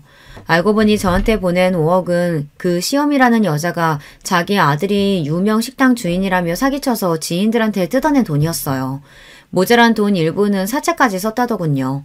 그 여자 앞으로 걸린 송사가 한두 개가 아니었습니다. 그 여자가 자기 주제로 갚지도 못할 돈을 뜯어냈으니 결국 실형을 살게 되었다고 하는데 오히려 그 여자한테는 그 편이 나을 겁니다. 출소했다가 사채업자들한테 무슨 짓을 당하게 될 줄 알고요. 그래봤자 이제는 저랑은 상관없는 남의 일이지만 말입니다. 폭풍같이 휘몰아친 여러 가지 일들이 정리되고 나니 지금은 오히려 차분히 제 할 일을 하며 지내고 있어요. 식당도 이제 완전히 안정적인 노선으로 들어섰고 여전히 사장님처럼 저를 진심으로 위해주시는 귀한 인연들과 함께하니 정신건강도 훨씬 좋아졌어요. 지금은 그저 오늘만 갖기를 바라며 하루하루를 살고 있습니다. 듣고 있자면 기가 막힌 제 이혼 이야기는 여기에서 마무리합니다. 긴 이야기 끝까지 함께해주신 여러분 모두 감사드려요. 안녕하세요. 저는 서울에서 아내와 사는 60대 초반의 남자입니다. 오늘은 저한테 일어났던 사연을 제보하려고 해요. 이 이야기는 저뿐만이 아니라 우리 가족의 인생이 다 포함되어 있을 정도로 큰 사건이었습니다. 그래도 이제 이런 얘기를 웃으면서 할 날이 오다니 인생 오래 살고 볼 일이네요. 여러분도 살면서 억울하거나 배신당했던 기억이 있으세요? 혹은 괘씸했던 경험이요. 만약 하나라도 해당하신다면 오늘 제가 제보하는 사연에 공감을 많이 하실 것 같습니다. 그럼 바로 시작할게요. 진영아, 아빠 네 형이랑 배 타고 고기 잡으러 갈 거야. 성희한테 말해놓을 테니 학교 끝나고 와서 성재랑 삼겹살 구워서 밥 먹어라. 밥 든든히 먹고 엄마 가게 일도 도와주고. 알겠지? 성재는 올 필요 없으니까 너만 가게로 가. 그럼 아버지 다녀온다. 네, 알겠어요, 아빠. 언제나 안전이 제일 우선인 거 알죠? 할머니가 바다는 사람이 이길 수 있는 존재가 아니라고 했어요. 그러니까 형하고 무리하지 말고 조심히 다녀오세요. 아휴, 할머니 돌아가시니까 이제 진영이 네가 잔소리 담당이냐? 알겠어. 우리 작은 아들 무서워서 아빠가 형이랑 조심히 배 탈게. 성희 누나 집안일 많이 하며 적당히 하라 그래. 우리 집은 집안 대대로 배를 타는 가문이었어요. 제가 아주 어렸을 때 할아버지가 아빠와 배를 탔었고 할아버지가 돌아가시고는 형이 아버지랑 배를 탔습니다. 아버지한테 듣기로는 아버지가 어릴 때도 증조, 고조 할아버지가 다 배를 타셨다고 해요. 바닷가에 자리 잡고 살아서 아무래도 바다와 관련된 일을 했습니다. 그리고 우리 집은 동네에서 배가 가장 많은 집이었어요. 워낙 성실히 일하시는 집안 어른들 덕분에 먹고 사는 걱정은 하나도 없었답니다. 누나! 성희 누나! 성재랑 나왔어. 아, 배고프다. 누나 뭐 하고 있었어? 아버지가 누나 너무 힘들게 일하지 말라고 하셨어. 바닥 그만 닫고 우리 삼겹살 먹자. 왔어? 공부하느라 수고했어. 누나가 다 준비했으니까 너희는 그냥 앉아있어. 밥도 이미 해놨고 김치랑 다 꺼내놨거든. 성재야, 밥 먹고 진영이랑 사모님 가게 가서 일 도와드려. 알겠지? 아니야 누나. 아버지가 성재 데리고 오지 말라고 했어. 그리고 엄마도 성재 오면 내쫓는 거 알잖아. 그러니까 성재는 밥 먹고 쉬어. 나 혼자 가는 게 나도 편해. 성재랑 학교에서도 집에서도 붙어있는데 가게까지 같이 가라고? 아, 싫어. 그래도 내가 이렇게 식모로 일하면서 동생까지 같이 사는데 항상 죄송스러워서 우리 성재 학비도 내주시고 용돈도 주시고 내가 너무 미안해서 그렇지. 안 그래 성재야? 누나가 항상 말했지? 진영이네 가족분들에게 감사하면서 살아야 해. 알지. 그러니까 우리 일단 밥 먹자. 나 배고프다. 삼겹살을 앞에 두고 이러는 거 고문이야. 일단 밥 먹으면서 말하자. 우리 집에는 식모로 일하는 성이라는 누나가 있었어요. 사실 식모가 필요해서 구한 건 아니었습니다. 우리 어머니는 횟집을 크게 하셨는데 거기서 성희 누나의 어머니가 일하셨어요. 그러다 병에 걸려서 돌아가셔서 성희 누나와 동생인 성재는 고아가 되었습니다. 홀어머니라 오갈 데가 없는 성희 누나를 우리 부모님이 집에서 식모로 일하도록 고용한 거였죠. 성재가 마침 저와 동갑이라 우리 집에서 같이 살며 형제처럼 지냈답니다. 저도 형이 있었는데 이렇게 넷이 바닷가에서 산책도 하고 같이 놀러 다니며 매우 친하게 지냈죠. 엄마, 저 왔어요. 와, 오늘 손님이 왜 이렇게 많아요? 휴가철이라 그런가? 단체 손님이 여러 팀이네. 이모, 그거 저 주세요. 제가 서빙할게요. 진영이 왔어? 아유, 그러게 오늘 너무 바쁘다. 정신없어서 지금이 몇 시인지도 모르겠어. 성재랑 성이 밥은 먹었대? 아유, 너희 아버지랑 진석이는 왜 소식이 없니? 곧 오겠다. 네, 누나랑 성재랑 같이 삼겹살 먹었어요. 엄마, 이따 가게 마감하고 제가 청소할 테니까 먼저 들어가요. 몸도 안 좋으면서 무리하지 말고요. 우리 작은 아들 최고네. 아직 고등학생인데 이렇게 엄마 마음을 알아줘? 됐어. 그것만 돕고 들어가서 공부해. 저는 주로 학교가 끝나면 집에 와서 밥을 먹고 엄마 가게로 향했어요. 성희 누나는 편의를 많이 봐주는 우리 부모님에게 항상 감사하다고 했습니다. 그러면서 성재를 가게로 같이 보낸 적이 많은데 우리 부모님은 한 번도 성재에게 일을 시킨 적이 없어요. 오히려 부모 없이 자라는 성희 누나와 성재가 안타깝다고 여기셨죠.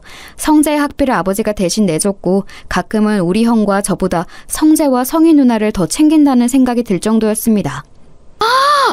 사모님하고 사장님은 무슨 자점 사업가야? 이렇게 직원들 챙겨주면 남는 게 있기는 해요? 명절이라고 보너스 가득 넣은 것 봐. 내가 아까 보니까 그 식모. 그래, 성희랑 성재까지 데리고 여행 간다며? 성희는 가만 보면 복 받았어. 이러다 큰아들하고 결혼하는 거 아니야? 성희가 며느리가 되면 우리야 좋지. 예쁘지, 일 잘하지. 우리가 축복이지. 그리고 내가 좋아서 베푸는 거니까 부담 가지지 말아요. 자, 그럼 명절 잘 보내시고 끝나고 봅시다, 다들. 고향 다녀오세요.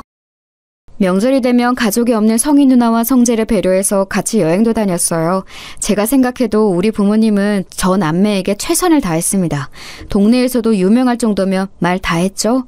이렇게 저는 평생 가족들과 행복하게 살 줄 알았어요. 우리 아버지는 옛날 분이지만 상당히 다정하셨습니다. 어머니도 언제나 가족들에게 사랑을 듬뿍 주는 분이셨거든요. 그래서 미래에 대해 걱정해 본 적이 없을 정도였죠. 하지만 인생이란 게 어떻게 풀릴 줄 모르잖아요. 우리 가족에게 불행이 찾아오게 되었습니다. 사실 지금 많은 시간이 흘렀는데도 그때 일을 기억하는 것이 아직도 많이 힘들어요. 그만큼 제 인생에 있어서 불행의 서막이었답니다. 그날은 비가 아주 많이 오는 날이었어요. 여름이었고 비를 포함해서 태풍도 오고 호우주의보가 발령됐었죠. 전국적으로 호우 피해가 심각했는데 우리가 사는 지역이 바닷가라 파도가 아주 세차게 쳤어요. 태풍 때문에 창문이 흔들릴 정도로 심각했던 기억이 나요. 아이고, 어떡하나. 옆집 김씨가 지금 바다에 있다고 난리야. 내가 배를 탄 경험이 제일 많으니까 빨리 가서 김씨를 구해올게. 다들 나오지 말고 꼼짝 말고 집에만 있어. 알겠지? 무슨 소리 하는 거예요? 절대 안 돼요. 당신 나갈 생각 하지도 말아요. 지금 김씨 구하러 가다가 당신이 죽어. 안타깝지만 이런 날씨에 배를 타고 간 게 잘못이지. 당신 나가기만 해봐. 나도 같이 갈 거야. 어휴, 이 사람아. 그래도 우리가 김씨랑 얼마나 깊은 사이인데 이래? 사람이 이럴 때일수록 돕고 살아야지. 김씨 어머님이 지금 뒤로 넘어가셨어. 내가 제일 배를 잘 타니까 얼른 가서 김씨 데리고 올게. 아버지, 그럼 저도 같이 가요. 저도 아버지랑 같이 배 탄 경험 많잖아요. 아무리 그래도 아버지 혼자 보내는 건 절대 안 돼요. 엄마, 저도 같이 갈게요. 진영아, 엄마 못 나오게 막아. 성재야, 너도 부탁해. 안 돼, 안 돼. 안 된다고. 마다를 무술 수로 이기려고 그래. 돌아오라고. 여보, 진서가. 이거 놔. 진영아, 성재야, 이거 놔. 엄마는 기를 쓰고 아버지와 형을 말렸어요. 하지만 워낙 고집이 센 아버지를 말릴 수 없다는 것은 저도 이미 알고 있었습니다. 형은 나가면서 저한테 걱정하지 말라며 어깨를 두드려 주었어요. 엄마는 거의 기절 직전까지 가셨고 저도 너무 걱정되어 손톱을 물어뜯으며 아버지와 형을 기다렸습니다. 그런데 너무 상황이 안 좋았어요. 아버지와 형이 김씨 아저씨를 구하러 바다에 나간 순간 거짓말처럼 비가 더 세차게 내리기 시작했습니다. 아이고, 내 남편 어떡해. 내 아들. 아이고, 돌아오라고. 급기야 엄마는 집에서 뛰쳐나가 아버지를 애타게 불렀어요. 하지만 슬프게도 아버지와 형은 싸늘한 죽음으로 땅에 도착했습니다. 김씨 아저씨를 구하러 나갔다가 결국 죽은 사람이 늘어난 셈이었어요. 그리고 우리 집은 너무 슬프게도 안 좋은 상황이 계속 이어졌습니다. 아유, 안타까워서 어째. 얘 진영아, 너희 엄마 지금 남편하고 큰아들 잃고 제정신이 아니야. 저러다 뭔 일 나겠어. 또 초상치르게 생겼어. 아유, 어떡하니. 지금 가게가 문제가 아니잖아. 너는 아직 고등학생이고 주변에 어른도 없고. 아유, 어떡해. 여보, 진소가 우리 큰아들 밥 먹어야 돼. 곧 있으면 우리 남편하고 큰아들이 가게에 올 거야. 그러니까 밥을 차려야겠다. 엄마, 정신 차려. 아버지랑 형은 이제 없어. 엄마, 이제 우리끼리 살아야 해. 지금 엄마 며칠째 아무것도 안 먹고 있잖아. 제발 엄마. 엄마는 말 그대로 아버지와 형을 잃고 정신이 나가버렸어요. 가게에 손님이 와도 아는 척도 하지 않았죠. 예전에는 친절하게 웃는 얼굴로 장사했는데 가게에는 관심이 전혀 없었어요. 결국 횟집은 그렇게 문을 닫고 말았습니다. 사실 바다에 가서 고기를 잡는 아버지와 형이 없으니 당연한 결과였어요. 당장 우리 가족은 생계가 끊기게 되었습니다. 다행히 가게에서 일했던 이모들이 폐업할 때 많이 도와주었어요. 반쯤 정신이 나간 엄마를 옆에서 많이 챙겨주었죠. 문제는 성희 누나와 성재였습니다. 저기 진영아, 내가 이런 말 하는 게 나도 어려운데 지금 3달째 돈을 못 받고 있어. 물론 상황은 너무 안타까운데 내가 돈도 못 받고 이렇게 식모로 일할 수는 없잖아. 물론 재워주는 건 고마운데 돈을 무보수로 이렇게 일하는 건 나도 더는 안 될 것 같거든. 밀린 돈은 언제 줄 거야? 누나, 너무한 거 아니야? 우리 아버지가 갈 곳이 없는 누나랑 성재 집에서 재워준 기간이 5년이 넘어. 막말로 누나가 우리 집에서 일하면서 뭐 얼마나 힘들었는데. 말만 신모지 사실상 한 거 별로 없지 않아? 밥도 주로 가게에서 먹어서 누나가 한 거라곤 청소랑 빨래뿐이잖아. 그것도 우리 엄마가 누나 고생시키는 거 싫어서 몰래 한 적 많은 거 나도 알아. 어머, 너 무슨 말을 그렇게 하니? 나도 그래서 항상 감사하게 생각했어. 그래도 내가 아예 가만히 있었던 건 아니잖아. 나도 최선을 다했는데 너야말로 그렇게 말하면 내가 뭐가 되니? 됐고, 그럼 3달 월급 빨리 내놔. 만약 안 주면 경찰에 신고할 거야. 뭐? 경찰? 진짜 인간 이래도 되는 거야? 지금 우리 엄마 상태 보고도 몰라? 사람이 밥도 안 먹어서 지금 뼈만 남았어. 생계가 끊겨서 모은 돈으로 겨우 사는 거 안 보여? 누나가 그러고도 사람이야? 이성이 네가 그러고도 사람이냐고! 야, 미친 새끼야. 너 왜 우리 누나한테 소리를 질러? 다 떠나서 이 일한값은 당연히 줘야 하는 거 아니냐? 왜 우리 누나한테 화풀이야? 우리 누나가 네 아빠랑 형 죽였어? 뭐? 야, 이성재, 너도 진짜 그러는 거 아니야. 우리 아빠가 네 학비 다 내줬던 건 까맣게 잊었냐? 와, 진짜 어떻게 사람들이 이러냐. 받을 때는 넙죽 받아놓고 이렇게 단물 다 빼먹으니까 본색을 드러내? 기어코 저와 성재는 주먹 다툼까지 하게 되었어요. 우리의 싸움을 말리러 온 주민들은 이미 다 사정을 아는 동네 사람들이었죠. 그래서 성희 누나와 성재에게 나서서 뭐라 하기도 했답니다. 하지만 그 둘은 아는 척도 하지 않았어요. 그렇게 성희 누나와 성재는 하루아침에 우리 집을 떠나게 되었습니다. 그때 들었던 감정은 배신감과 허탈함이었어요. 물론 대가를 많이 바라고 우리 아버지가 베풀었던 것은 아니에요. 하지만 그래도 사람이 상도덕이라는 게 있잖아요. 저라면 절대 그렇게 행동하지 않았을 거예요. 집에는 정신이 나간 엄마와 저만 남게 되었습니다. 그런데 더 황당한 일이 일어났어요. 진영아, 세상에 너 그 얘기 들었니? 성희 말이야, 성희. 그 동네 양아치 동석이랑 살림 찹쳤대. 결혼식도 안 올렸는데 혼인신고했다더라. 성재도 같이 살더라고. 그 동석이 걔잖아. 그 너희 가게에서 일하다 횡령으로 쫓겨난 놈. 뭐라고요? 그 동석이 형이랑 성희 누나가 부부라고요? 와, 아주 배신자끼리 잘 만났네요. 무슨 낯짝으로 우리 동네에서 계속 사는 거래요? 부끄럽지도 않나? 그러니까 말이야. 성희 그년이 가만 보면 아주 여우야. 너희 집에서 나오자마자 그렇게 동석이랑 결혼했어.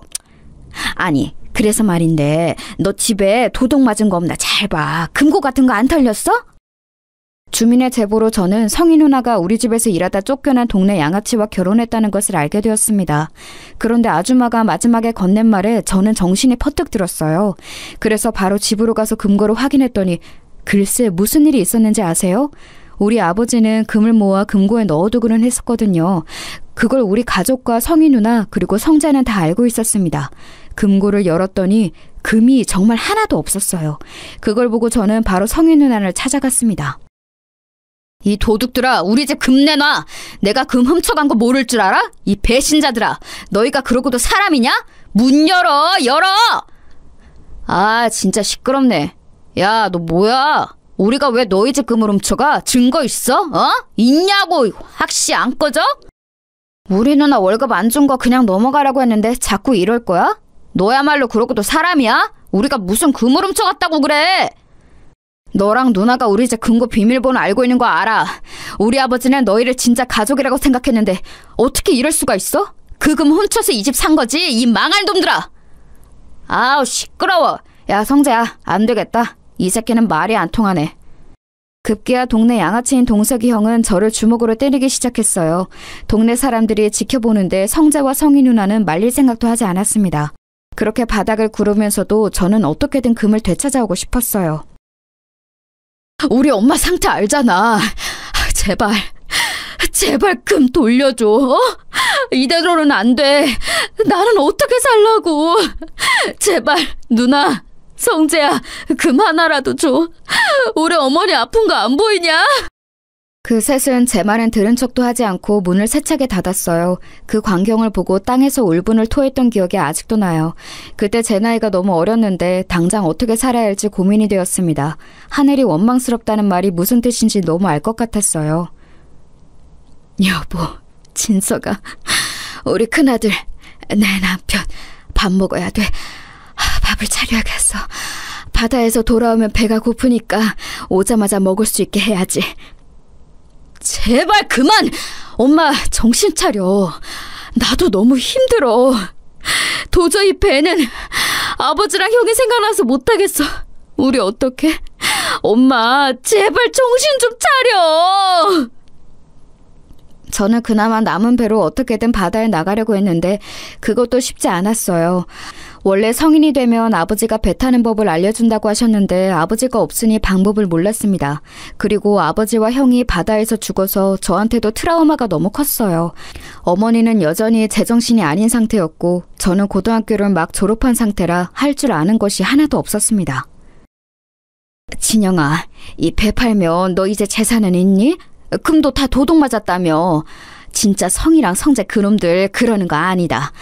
동석이야 뭐 원래 양아치니까 그렇다고 쳐도 성이 남매는 그러면 안 되는 거야.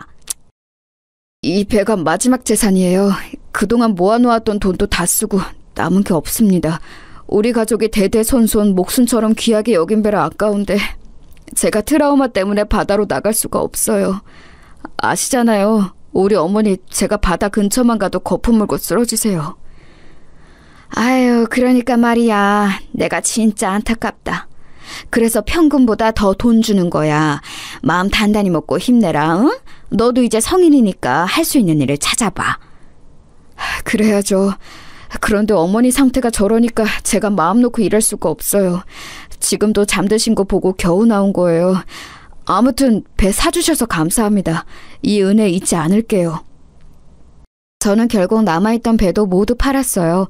그렇게 동네에서 제일 잘 살던 우리 집은 한순간에 동정을 받는 처지가 되었습니다.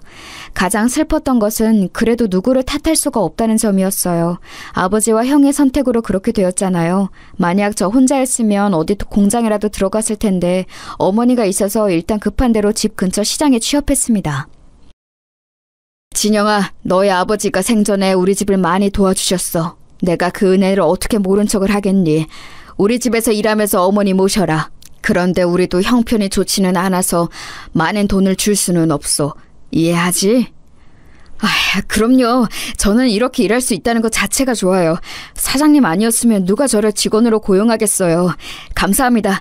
저 그럼 운전해서 배달 다녀올게요. 시장 안에 있는 백반집에 취업한 저는 주로 배달 일을 시작했어요.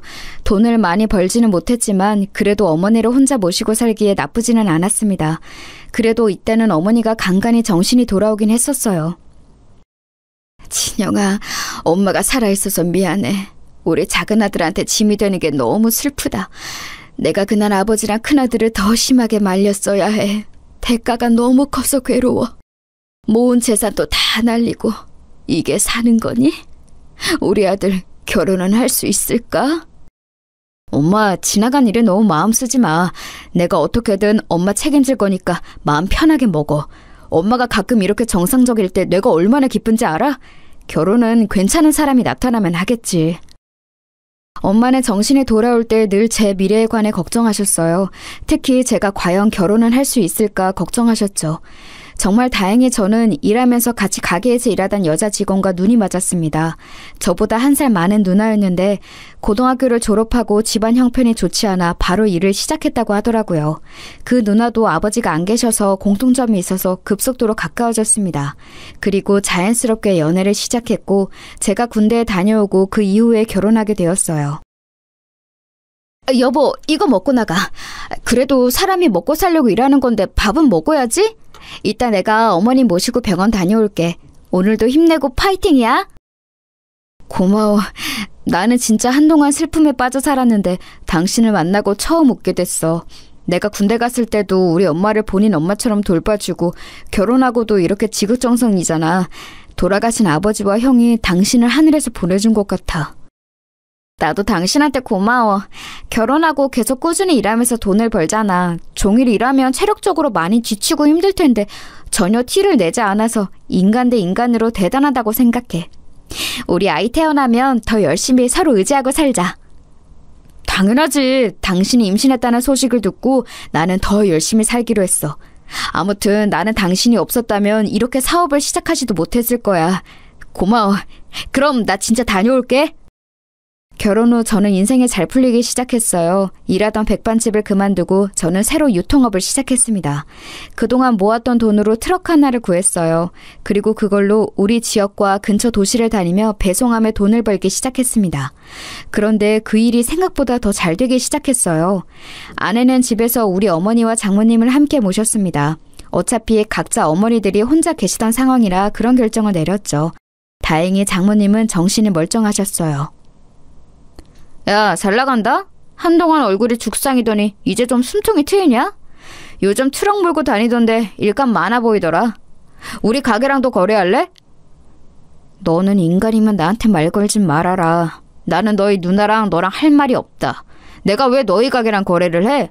훔쳐간 금이나 내놔라. 증거 있냐고. 증거도 없으면서 금을 내놓으라고 하면 뭐라고 답해야 하냐?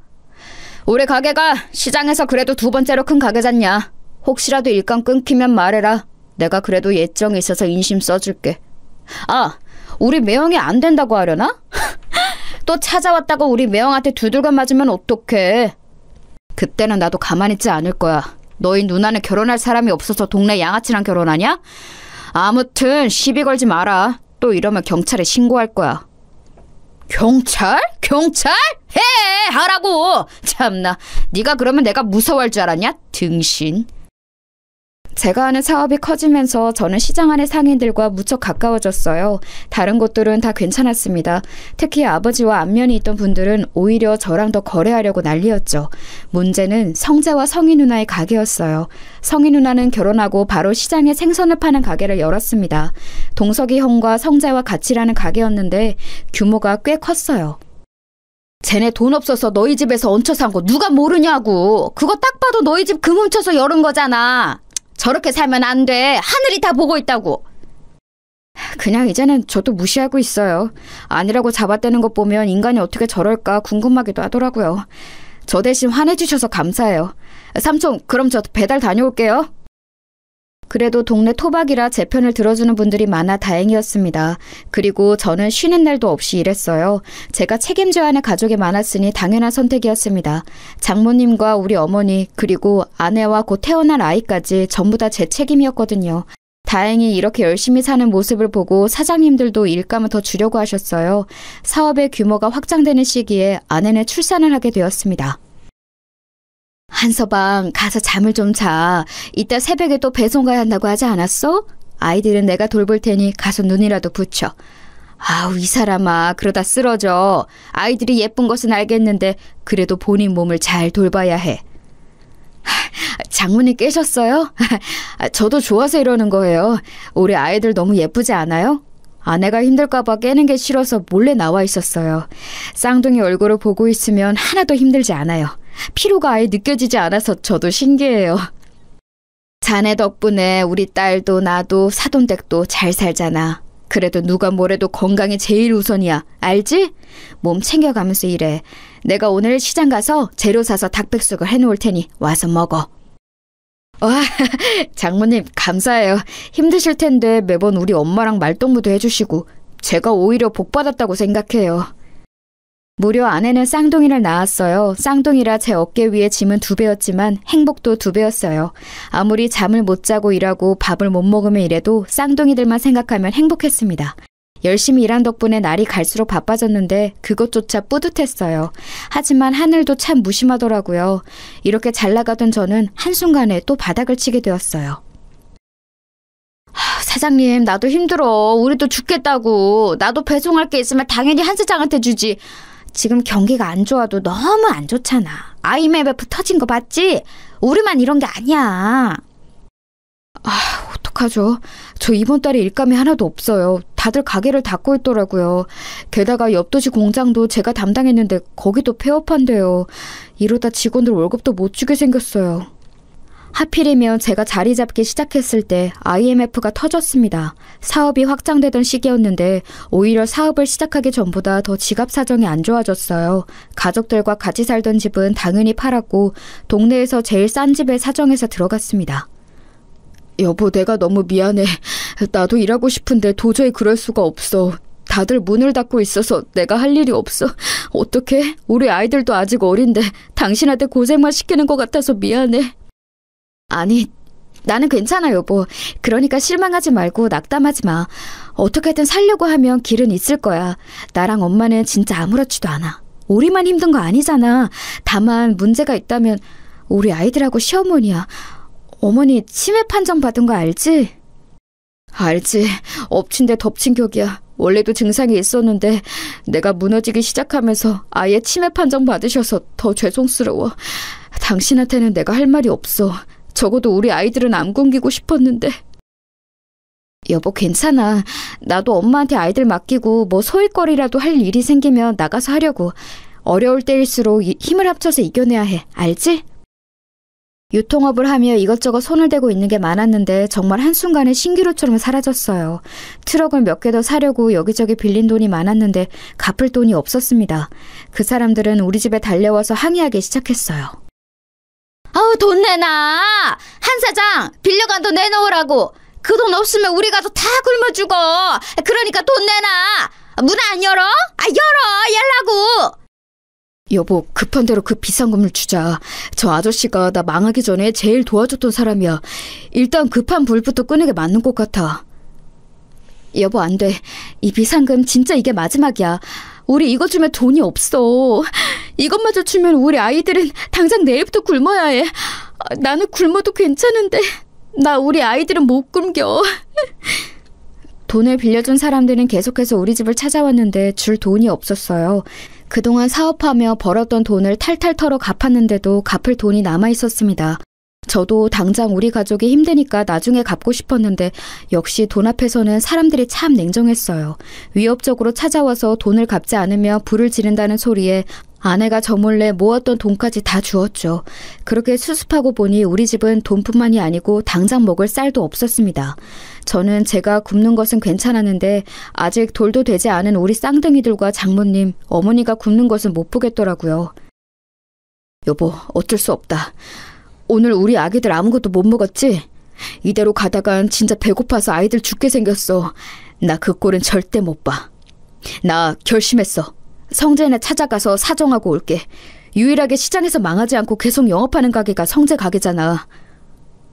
뭐라고? 당신 제정신이야? 그 집을 찾아가서 돈을 빌린다고? 여보, 당신이 간다고 거기서 돈을 줄까? 저번처럼 두들겨 맞는 거 아니야? 일단 가봐야지. 그래도 우리 아버지가 베풀었던 게 있는데 모른 척을 할까? 지금 이렇게라도 안 하면 우리는 당장 살 수가 없잖아. 나 그럼 성재 가게 다녀올게. 문단속 잘하고 있어? 저는 결국 자존심을 다 내려놓고 성재를 찾아갔어요. 사실 저도 성재가 선뜻 빌려주지 않을 거라는 것은 알고 있었습니다. 그래도 일말의 희망이 있었죠. 이게 누구야? 잘난 한 사장 아니야? 여기까지 무슨 일로? 우린 당신한테 줄 일감 없는데. 성재야, 단도직입적으로 말할게. 나 쌍둥이 키우는 거 알지? 지금 우리 엄마도 그렇고 가족들이 며칠째 밥을 못 먹고 있어. 미안한데 100만 원만 빌려주라. 제발 부탁이다. 그거 참 안타까운 소식이네. 내가 마음 같아서는 당장 100만 원이 뭐냐? 1000만 원을 빌려주고 싶어.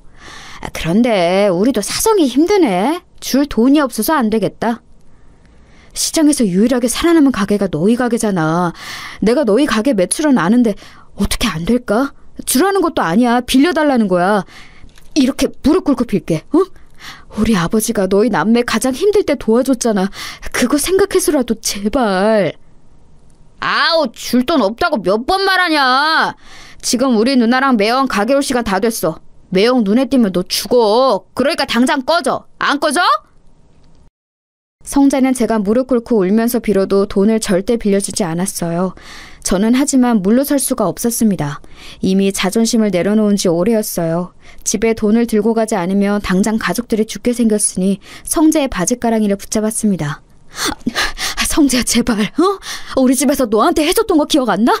그거 생각해서라도 쌀이라도 조금 주면 안 되겠냐? 내가 이렇게 부탁할게, 제발. 도대체 언제적 얘기를 꺼내는 거야? 기억이 안 나는 호랑이 담배 피우던 시절 아니냐? 나는 너랑 할 말 없으니 꺼져! 퇴! 심지어 성재는 제가 붙잡자 얼굴에 침까지 뱉기 시작했어요. 비참하다는 말을 이럴 때 쓰는 거라는 것을 그때 알게 되었죠. 성재는 제가 아무리 사정해도 들은 척도 하지 않더라고요. 저를 질질 끌어서 가게 밖으로 던진 성재는 이렇게 말했습니다. 이 거지 새끼야, 다시는 내 앞에 나타나지 마. 알겠어? 잘 살고 있는데 찾아와서 옛날 얘기 꺼내는 거 더는 못 들어. 네 자식이 굶어 죽든 말든 그건 나랑 상관도 없다고. 한 번만 더 찾아오면 그때는 우리 매형 부른다. 너무 매몰찬 모습을 보고 저는 서럽고 비참한 기분이 들었어요. 집으로 가는 내내 얼마나 울었는지 모릅니다. 나는 어떻게든 반드시 성공해야겠다는 생각도 들었어요. 아버지, 형 보고 있어요? 나 더러워서 여기 동네 뗍니다. 나중에 성공해서 자랑스럽게 다시 올 때까지 근처에도 얼씬거리지 않을 거예요. 하늘에서 보고 있으면 제발 도와줘요. 나 힘들어. 그렇게 하늘을 보고 울면서 다짐했던 게 아직도 기억이 나요. 그리고 저는 정말로 아내와 아이들 그리고 두 어머니를 모시고 무작정 서울로 상경했습니다. 집을 처분하고 남은 돈과 평소 친분이 있던 분들에게 가서 10,000원씩 빌려서 돈을 마련했어요. 고향을 떠나서 서울로 간다니까 주민들은 안타까워했죠. 제가 이렇게 떠나게 만들어준 성재네 가게를 마지막으로 멀리서 지켜보았습니다. 반드시 어떻게든 성공해서 돌아온다고 다짐하며 그렇게 서울살이가 시작되었어요. 아, 여보, 지금 새벽 3시야. 그런데 나간다고? 아까 12시에 들어왔잖아. 당신 잠도 그렇게 안 자고 먹는 것도 시원찮아. 이러다 당신은 어떻게 될까봐 나는 그게 무서워. 당신 없으면 나랑 우리 아이들은 어떡해? 양가 어머님들도 그렇고. 1원이라도 더 벌려면 어쩔 수가 없어. 잠을 자고 밥을 먹는 시간조차 너무 아까워. 애들도 자라면서 먹는 양 자체가 달라졌잖아. 아무튼 여보, 늦었다. 그럼 나 이제 일하고 올게. 항상 고맙고 미안해. 무작정 상경한 저는 진짜 말 그대로 닥치는 대로 일하기 시작했어요. 공장부터 막노동까지 안 해본 일이 없을 정도예요. 몸이 망가지고 있다는 것을 알았지만 멈출 수는 없었어요. 빵 하나로 하루를 버티며 살았습니다. 막노동하면 거기서 간식을 주는데 아무리 배가 고파도 절대 먹지 않고 집에 가져갔어요. 그 사정을 알고 같이 일하던 분들이 본인 간식을 주기도 했답니다. 지금 생각해도 너무 감사한 경험이죠. 이렇게 몇 년을 일하니 아이들이 학교에 입학할 나이가 되었어요. 그동안 반지하 쪽방에서 아이들을 키웠습니다. 이때 아내가 정말 많이 고생했어요. 어머니가 치매였고 장모님도 나이가 드시며 건강이 안 좋아졌거든요. 여보, 우리 드디어 이사 가는 거야? 그렇게 하루도 안 쉬고 일하더니 너무 잘 됐다. 우리 애들도 더 넓은 집에서 살면 좋아할 거야. 나는 당신이 너무 자랑스러워. 나는 당신한테 미안한 마음밖에 없어. 그동안 힘든 상황이었는데 싫은 소리 안 하고 버텨줘서 너무 고마워. 당신이 없었으면 이렇게 이사 가지 못했을 거야. 저는 하루도 쉬지 않고 일한 덕분에 돈을 어느 정도 모을 수 있었어요. 그렇게 이사 가고 막노동을 그만두고 집과 가까운 횟집에 취업하게 되었습니다. 그런데 여기서 뜻밖의 일이 일어났어요. 사람 일이 어떻게 될지 모른다는 말을 깨닫게 되었습니다. 진영아, 어릴 때 어머니가 횟집 운영하셨다고 들었는데 진짜 회를 잘 뜨네. 어떻게 이렇게 깔끔하게 해? 그리고 모르는 생선이 없어. 친절하고 항상 웃는 인상이라 너무 좋아. 우리 가게에서 평생 일해. 알겠지? 월급 더 올려줄게. 어머니는 횟집 하셨고 아버지는 바다에 직접 가서 생선 잡는 선장이었어요. 그래서 저도 어릴 때 아빠 따라 바다에 나가곤 했죠. 그러다 안 좋은 일이 있기는 했는데 애초에 바닷가가 고향이라 익숙해요. 그래, 잘됐다. 그 집에 장모님하고 어머니하고 같이 산다고 했지? 보기 드문 효자야. 우리 가게로 모셔와. 내가 진영이네 가족들은 돈 안 받고 먹고 싶은 거 다 줄게. 저는 새로 구한 일이 매우 마음에 들었어요. 사장님이 털털하시고 좋은 분이셨거든요. 제 사정을 알고 실제로 편의도 많이 봐주셨습니다. 어머니와 장모님을 모시고 가면 정말로 돈을 받지 않으셨죠. 그렇게 몇 년을 일하니 사장님과 저는 친형제처럼 친해졌어요. 뭐? 그런 일이 있었어? 와, 진짜 그런 놈들은 나중에 천벌 받을 거야. 사람이 그렇게 살면 안 되는 거야. 한 번 사는 인생인데 본인하고 가족들에게 당당해야지. 우원. 진영이 그동안 너무 고생 많았다. 이제 앞으로는 잘 살기 바래. 힘든 거 있으면 언제든지 얘기하고. 사장님과 가까워진 저는 서울로 올라오고 처음으로 타인에게 의지하게 되었습니다. 정이 워낙 많은 사장님은 심지어 우리 쌍둥이들도 많이 예뻐하셨어요. 사모님도 굉장히 좋은 분이라 같이 여행을 갈 정도면 어느 정도인지 아시겠죠? 처음에는 사실 오래 일할 거라 전혀 생각하지 않았는데 어느새 그 가게에서 10년을 일하게 되었습니다. 이제는 가족 같은 사이가 되었던 거죠. 그런데 그러던 어느 날 사장님이 저를 불러 앉혀놓고 진지하게 말하셨습니다. 진영아, 나는 이제 아내랑 서울 생활을 청산하고 고향으로 가려고 해. 그동안 너무 고마웠다. 아내랑도 얘기했는데 만약 네가 없었으면 우리가 이렇게 가게를 잘 운영하지 못했을 거야. 너한테 너무 고마워. 에이, 제가 뭘 했다고요. 사장님 덕분에 저랑 우리 가족은 덕분에 행복했어요. 고향에 가시면 담배 그만 피우시고 몸 건강 챙기세요. 저도 시간 나면 가족들 데리고 놀러 가도 되는 거죠? 진영이 너는 연락 안 하고 무작정 와도 언제나 환영이지. 그나저나 진영아, 내가 이렇게 너한테 얘기하는 이유가 있어. 아내랑 이미 얘기 끝나서 하는 말이야. 나는 이 가게를 너처럼 무작정 서울로 올라와서 열었어. 그건 너도 알지? 그래서 애착이 매우 커. 이 소중한 가게를 닫고 내려가는 것은 아내도 나도 원하지 않아. 그래서 말인데 진영인 네가 사장님이 되어줄 수 있겠니? 다른 권리금이니 뭐니 그런 것은 우리 사이에 어울리지 않아. 그냥 네가 이어서 하면 된다. 네? 사장님 그거 진심이세요? 아니 제가 이 가게의 사장이 되라고요? 이렇게 큰 가게를 저한테 주신다고요? 아무 대가 없이요? 사장님 장난치지 마세요. 저 그럼 진짜 혹해요. 에이, 이 사람아 무슨 장난이야? 내가 이런 걸로 장난치는 거 봤어? 우리 아들은 미국으로 가 있어서 물려줄 사람이 없어. 그리고 진심으로 네가 없었으면 우리 가게가 이렇게 매출이 나왔겠니? 자, 그럼 이제 이 가게의 주인은 너야. 한 사장, 우리 가게를 부탁한다. 사장님은 서울 생활을 정리하고 사모님과 고향으로 내려가시게 되었어요. 그러면서 저한테 무려 그 큰 가게를 물려준다고 말씀하셨습니다. 저는 그 말을 듣고 너무 놀랐어요. 왜냐하면 사실 식당은 규모가 매우 컸거든요. 그냥 흔한 동네 횟집으로 시작했는데 같이 열심히 일하며 유명해지기 시작했죠. 그러면서 가게는 점점 터가 좋은 곳으로 옮겼고 규모도 확장해서 직원 수도 늘어났었어요. 그런 가게를 저한테 넘기신다고 하니 어안이 벙벙했습니다. 어머어머, 그게 정말이야?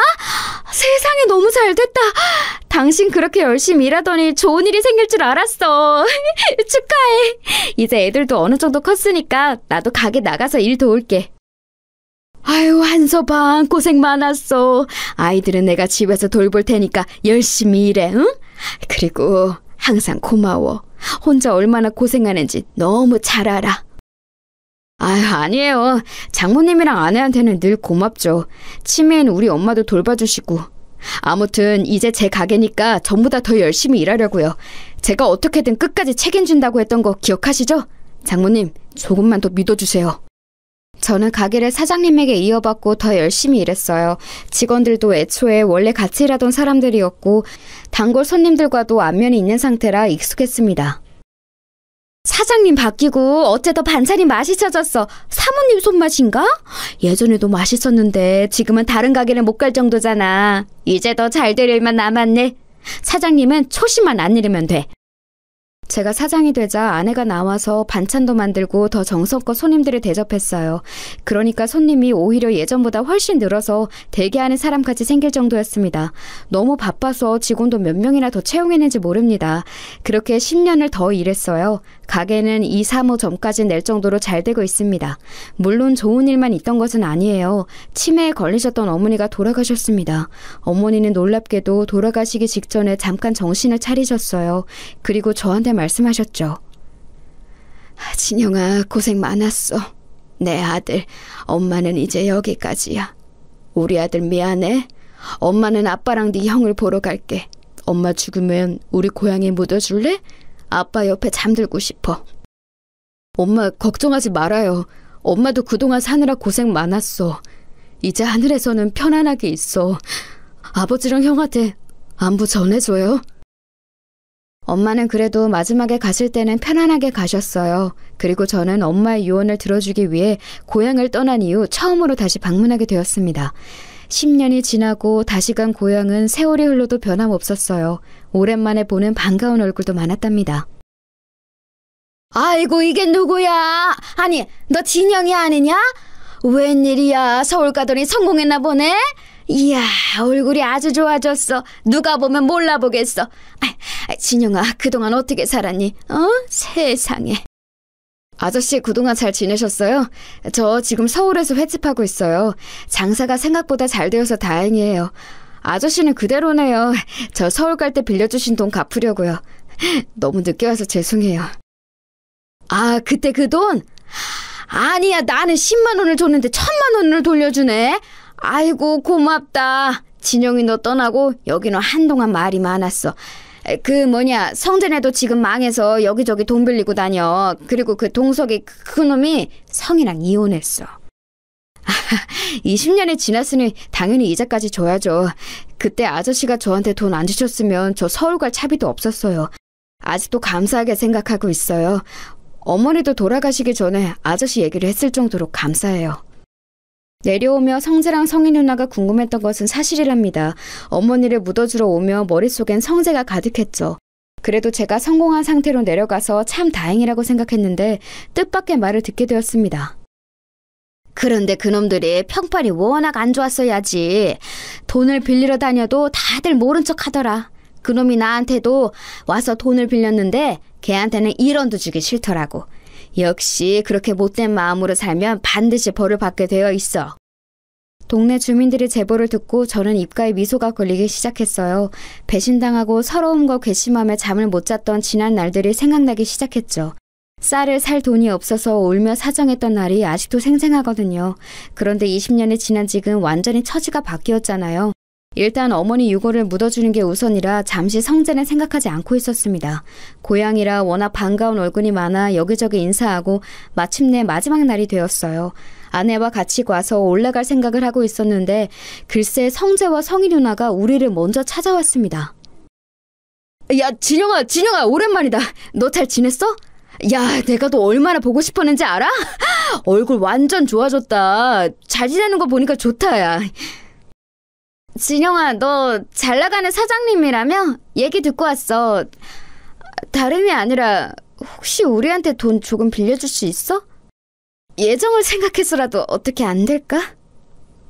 누나는 양심도 없다. 20년 만에 봤는데 대뜸 돈을 달라고? 진짜 이 사람들은 변하지를 않네?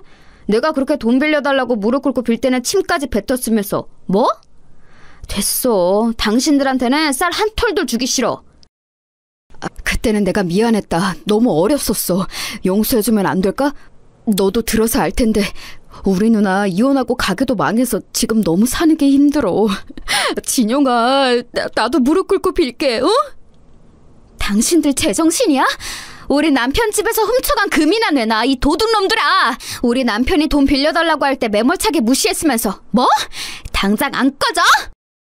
성재랑 성희 누나는 저를 보고 돈을 빌려달라는 말을 하더라고요.